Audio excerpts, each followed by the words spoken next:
Hello. कहानियों की दुनिया से मैं मीरा वर्मा आप सबों के लिए कहानी लेकर आई हूँ जिसका मैंने शीर्षक दिया है एक चाहत उड़ान की। चलिए सुनते हैं कहानी एक चाहत उड़ान की। नीरजा जी अपने सिद्धांतों और आत्मसम्मान को विशेष महत्व देने वाली एक स्वाभिमानी औरत थीं।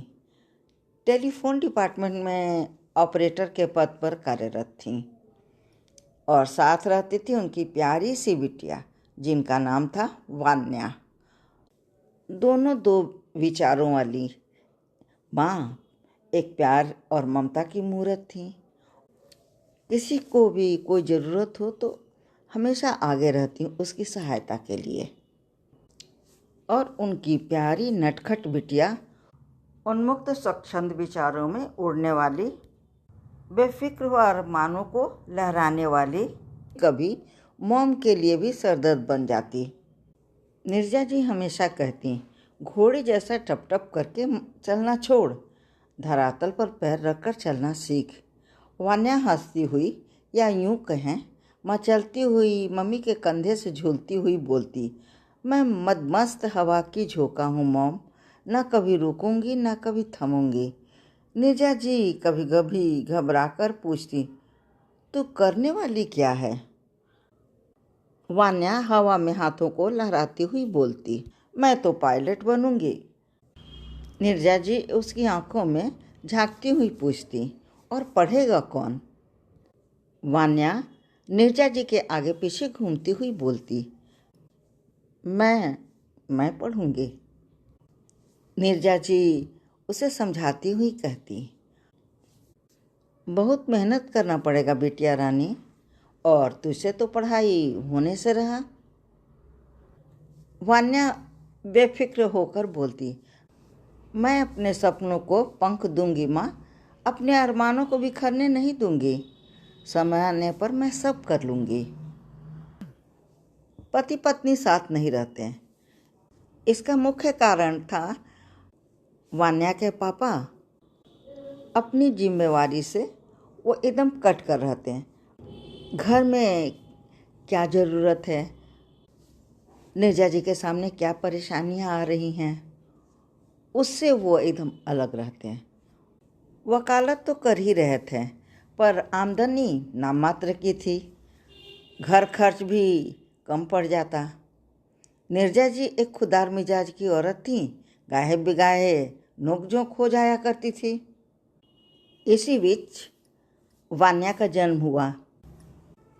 आर्थिक तंगी बनी ही रहती, साथ में बेटी भी हो गई। समाज आज भी बेटा का ही आशा करते हैं। नीरजा जी भी इससे अछूता न रहीं। कुछ कहे उसके बदले ताने ही सुनती।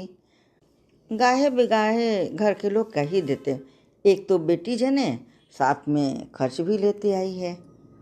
आजकल भले ही ये स्थिति न हो पर मानसिकता तो बदली नहीं जा सकती। इसी बीच नीरजा जी को नौकरी लग गई। कुछ आर्थिक प्रॉब्लम कम तो हुआ पर एक प्रॉब्लम आन पड़ी कि बच्ची को देखेगा कौन। नीरजा जी का मायके पास में ही था, बोकारो में सभी रहते थे। कुछ दिनों तक संध्या उनके पास रही। पति पत्नी का संबंध मधुर तो नहीं था, उसमें कुछ कड़वाहट भी आ गई।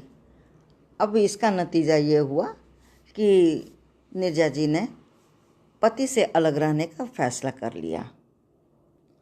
अलग रहने का फैसला बहुत सुकून वाला तो नहीं था, पर परिस्थिति के आगे क्या करे नीरजा जी। फिर एक दिन ऐसा आया कि तलाक तो नहीं हुआ पर दोनों पति पत्नी अलग रहने लगे। अलग रहने पर घर वाले सवाल करते हैं, क्या दामाद जी अकेले रहेंगे? शुरू शुरू में नीरजा जी चुप रहती, कहती भी तो क्या कहती। फिर बाद में उन्होंने सोचा कि सच बात सबको बता ही देनी चाहिए। एक दिन उन्होंने अपनी माँ से कह ही दिया, माँ अब हम दोनों अलग ही रहेंगे, साथ रहना संभव नहीं है। चूँकि मायका पास में था तो वान्या के परवरिश में कोई कमी न रही। हाथों हाथ पल गई और सबकी लाडली भी बनी रही। औरों की लाडली बनने के साथ साथ उसमें चुलबुलापन भी जो से ज़्यादा आ गया था, पर उड़ंठ नहीं थी। उसका चुलबुलापन ही उसकी खूबसूरती थी। अब तो वान्या स्कूल भी जाने लगी। आर्थिक परेशानी तो थी ही, पर मानसिक परेशानी कुछ कम हो गई थी। नीरजा जी कठिन परिस्थिति में भी अपना मनोबल गिरने नहीं देती। कठिन रास्ते को भी आसान बनाना जानती थी। अडिग रहना उनके लिए बड़ा आसान था, बनिस्बत किसी के आगे झुकना।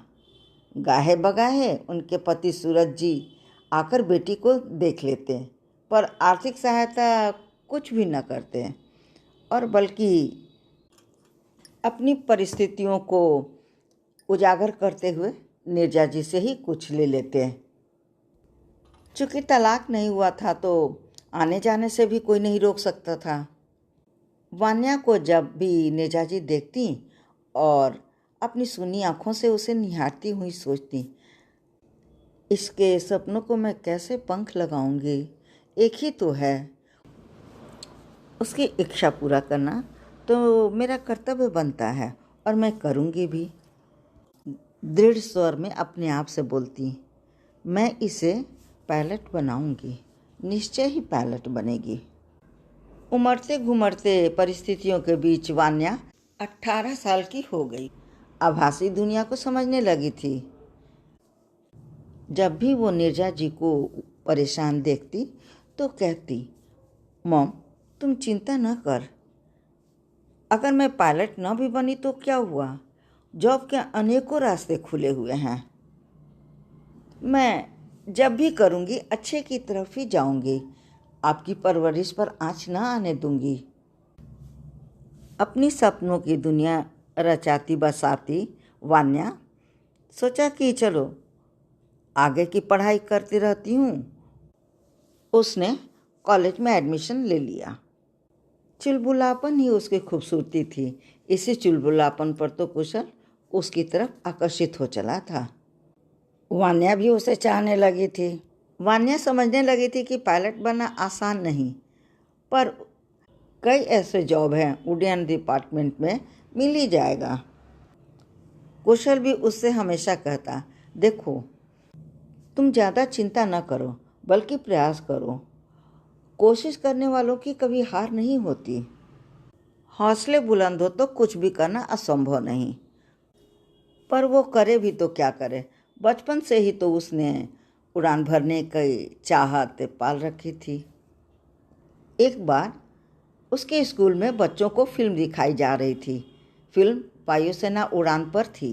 दिल्ली में स्थित वायुसेना उड़ान संग्रहालय के बारे में दिखाई जा रही थी। संध्या उसे देख काफ़ी प्रभावित हुई थी। तभी से पायलट बनने की इच्छा जागृत हो गई थी। वान्या को जानकारी थी कि आर्थिक तंगी के बावजूद भी कोई लड़की पायलट बन सकती थी। पेपर पढ़ ही रही थी कि एक कॉलम में उसे एक ऐड देखा जिसमें कमर्शियल पायलट बनाने का प्रशिक्षण दिया जाएगा। और वान्या आओ देखे न ताओ पेपर उठाई, नीरजा जी को लेकर लिखे पते पर पहुंच गई। वहां से फॉर्म लेके और उसमें जो जो ज़रूरी कागजात थे लेकर वो दूसरे दिन वहां जाकर ऑफिस में जमा कर आई। नीरजा जी रकम कुछ कम न पड़ जाए इसकी वजह से थोड़ी चिंतित थी, पर कहते हैं कि अगर चाहे तो पूरा आसमान उसका है। आर्थिक रूप से बहुत कमज़ोर तो न थी, पर थोड़ी रकम कम पड़ भी जाए तो ऑफिस से उन्हें आर्थिक सहायता लोन के रूप में तो मिल ही जाएगा। उन्होंने वहीं पे ये दृढ़ संकल्प ले लिया कि मैं अपनी बिटिया के अरमानों को पूरा करके ही रहूँगी। ज्यों ज्यों दिन बीतते गया, वान्या को चिंता सता रही थी। कभी तक उसे कॉल नहीं आया। नीरजा जी उसे हमेशा सांत्वना देती हुई कहती, तुम अपनी आगे की पढ़ाई जारी रख, समय आने पर बुलावा आ ही जाएगा। और एक दिन ऐसा हुआ भी, साक्षात्कार के लिए उसे ऑफिस से बुलावा आ ही गया। वान्या जरूरी पेपर संभालने में लग गई। अपने स्कूल में वो एनसीसी की छात्रा थी और वहाँ की भी सर्टिफिकेट, योग्यता प्रमाण पत्र और भी ज़रूरी पेपर संभाल कर रख ली और जिस दिन साक्षात्कार था नीरजा जी को साथ लेकर उड्डयन ऑफिस पहुँच गई। कुशल हमेशा उसका हौसला बुलंद करता रहता, आर्थिक मदद भी देने के लिए तैयार रहता। कुशल अपनी उच्च शिक्षा के लिए यूएसए चला गया था और वहाँ पे कुछ पार्ट टाइम जॉब भी करता था। वान्या मन ही मन पायलट बनने के लिए शारीरिक और मानसिक रूप से अपने को तैयार करने लगी। ये जॉब काफ़ी चुनौती भरा होता है। नीरजा जी उसे मानसिक रूप से समझाती रहती, वान्या से कहती, तुम्हारी इच्छा शक्ति मजबूत होगी तभी तो तुम कुछ कर पाओगी। वान्या नीरजा जी की बातों को बड़े ध्यान से सुनती और कहती, मैं आपकी बातों को हमेशा याद रखूंगी। वान्या एक दिन अपने प्रशिक्षण के लिए चली गई। नीरजा जी अकेले रह गई, लेकिन उन्हें खुशी था कि मेरी बिटिया अपने सपनों को उड़ान भरने के लिए गई है। समय बीते देर नहीं लगता और वान्या पायलट बन भी गई। वान्या मम्मी से लिपटती हुई बोली, मॉम, आपने कर दिखाया और अकेली ही अपनी इच्छा शक्ति के बल पर मुझे पायलट बना दिया। नीरजा जी ने वान्या को लाड़ भरे शब्दों में कहा, मैंने नहीं, तुम्हारी इच्छा शक्ति ने तुम्हें पायलट बनाया। तुमने अपने सपनों को पूरा किया। और कहते हुए दोनों हंस पड़ी। कुशल अपने स्टडी ख़त्म कर इंडिया वापस आ गया था और वहीं वो उड्डयन ऑफिस में ग्राउंड इंजीनियर के पद पर कार्यरत हो गया। एक दिन नीरजा जी दोनों को पास बुलाकर उन दोनों से पूछ ही लिया, तुम दोनों ने क्या फैसला लिया है? वान्या बातों को समझते हुए नाटकीय अंदाज में पूछने लगी, क्या, किस विषय में बात कर रही हो मॉम? नीरजा जी उठकर उसके कान उमिटती हुई बोली, तुम दोनों की शादी की मैं बातें कर रही हूँ। फिर किचन की तरफ जाते हुए बोली, मैं तुम दोनों के लिए नाश्ता लेकर आ रही हूँ, तब तक तुम दोनों आपस में बात कर लो। नीरजा जी कमरे में दाखिल होती हुई पूछी, तब तुम लोगों ने क्या सोचा? कुशल कुछ झेपते हुए बोला, ठीक है, आप कह रही हैं तो मैं शादी के लिए हामी भर देता हूँ, वरना सारी जिंदगी आपका सर खाती रहेगी। दोनों परिवार की मर्जी अनुसार 10 दिनों बाद दोनों की शादी हो गई। वान्या और कुशल अपने सपनों को उड़ान भरने के लिए सपनों की दुनिया की तरफ बढ़ चले। ये कहानी बस इतनी ही। अगर आपको ये कहानी पसंद आई हो तो आप इस चैनल को लाइक, शेयर और सब्सक्राइब करना न भूलें। धन्यवाद।